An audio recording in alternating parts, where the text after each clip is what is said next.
نو جناب خبره مې دې پورې کوله چې د صحابو د مینې او د محبت د پیغمبر علیه السلام سره یو انتها و انتها. حضرت سمیه رضی الله عنها د پیغمبر علیه السلام صحابیه ده. بعضې خلک وایي یاره مسلمانانو سره زیاتي کوي. ټیک ته بس امتحان دی، ابتلا ده، دومره نه دي شوی لکه څومره چې د مکې کافرو د صحابو سره کړي. نو چې دا کله مسلمانه شوه دا وینځه وه، د حضرت عمار رضی الله عنه مور وه او د حضرت یاسر رضی الله عنه بیبي وه. وینځه ده نو ابو جهل راوسته، وی د پلار نیکه دین مذهب د پرېښود، مسلمانه شوې یم.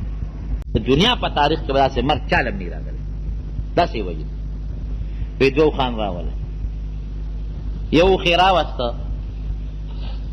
او د هغې اوښ هغه پړی یې د دې بیبي دې خپې ته واچو، او بل اوښ یې راوسته د هغې پړی دې بلې خپې ته وله واچو، او دی ودرولو، یو اوښ یې داسې ودرو بل یې داسې ودرو. وی چې زه اعلان درته وکړم د اوښان به روان کړې.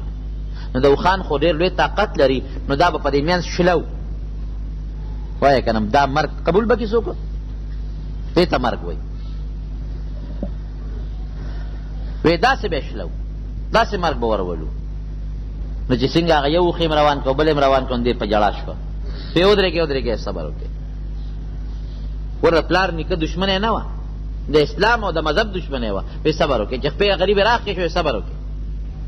وی څنګه چل دی پرېږدي ایمان؟ که پرېږدی واپس زمونږ د پلار نیکه دین کې داخلېږي نو اوس دې پرېږدو. وی نه، وی دا ودې ژړل ولې؟ ویرېدې؟ وی نه. نو یې ولې ژاړئ؟ نو حق ټکې ورته وی ژاړم په دې چې په وجود کې مې یوه ساه ده اوس به ودې ختمه به ځي.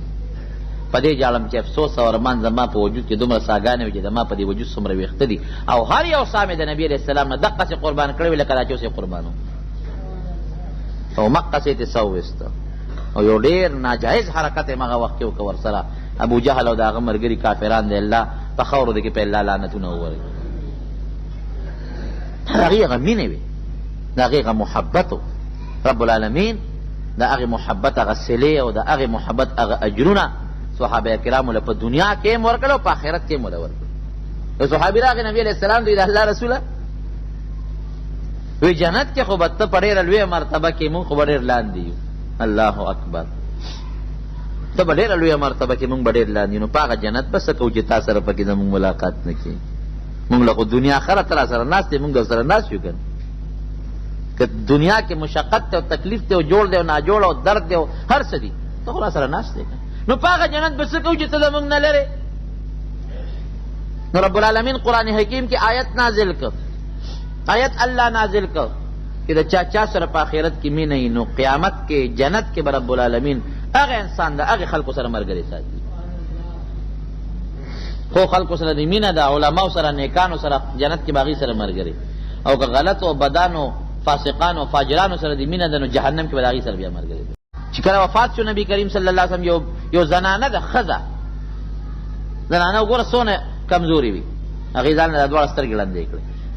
حالانکې سترګې لندول ښه خبره نه ده، چا ورته سترګې دې ولې لندې کړې؟ وی په هغه سترګو به څوک هم چې د دواړو جهانو سردار که راته نه ښکاري. سترګې خو دې لري چې زه پې هغه ووینم. د جلالین محشي لیکلي دي یو صحابي کې راغی او چې کله نبي اسلام وفات شوی او دې داسې وخت کې راورسېد چې نبي علیه السلام مبارک په قبر کې دفن شوی، خاورې پې اړولې شوې وې، داسې وخت کې راورسېد چې راغې قبر تیار و. نو ده د ځمکې نه خاورې راواغېستې او په دې سر باندې یې اچولې او چغې والې، او دا آیت به وي ولو انهم اذ ظلموا انفسهم جاءوک فاستغفروا الله واستغفر لهم الرسول لوجدوا الله توابا رحیم. ما یو آیت دی که د چا نه ګناه وشي زیاتې وکړي په ځان نو دې د الله نه معافي وغواړي او پیغمبر علیه السلام له دې راشي چې هغه هم له د خدای نه بخښنه وغواړي نو الله به یې وبخي. نو مونږ خو چې اوس ګناه به کوله او راتلو به نبي علیه السلام ته به مو وایي چې مونږ له د الله نه بخښنه وغواړه، هغې به راله بخښنه غوښتله. نو اوس به مونږ چا ته وایو چې مونږ له د الله نه بخښنه وغواړه؟ نو د نبي علیه السلام د قبر مبارک نه ورته آواز راغی چې غفر الله لک غفر الله لک، الله دې وبخه الله دې وبخه. جلالین دې حاشیې لیکلي، صحابي نوم مې دې وخت هېر شو، دومره محبت ومې. یو مثال مونږ ته مخکې پروت دی، خو ورونو ما درته مخکې وویل چې د محبت او د مینې مقصد څه دی؟ تابعداري د نبي علیه السلام ده. الله دا ولې مینه پیدا کړې ده؟ د پیغمبر علیه السلام مینه د امت سره پیدا کړه لکه د پلار د بچو سره چې دې پوره شفقت یې په دې خپل امت باندې او داسې طریقه باندې ورته هدایت وکړي لکه پلار چې بچو ته کوي. او د امت محبت او مینه د نبی علیہ السلام سره داسې پیدا کړه چې دې پیغمبر علیہ السلام ته د خپل ځان نه او د خپل پلار نه او د هر چا نه زیات محبوب وګڼي چې دې تابعداري وکړي. د محبت مقصد دا دی چې موږ د نبی کریم صلی الله علیه وسلم تابعداري وکړو، د هغې په شان ښکلې عقیده، د هغې په شان عمل، د هغې په شان اخلاق، د هغې په شان کردار موږ خپل کړو. الله دې دقسې مینه زموږ په زړه کې پیدا کړي.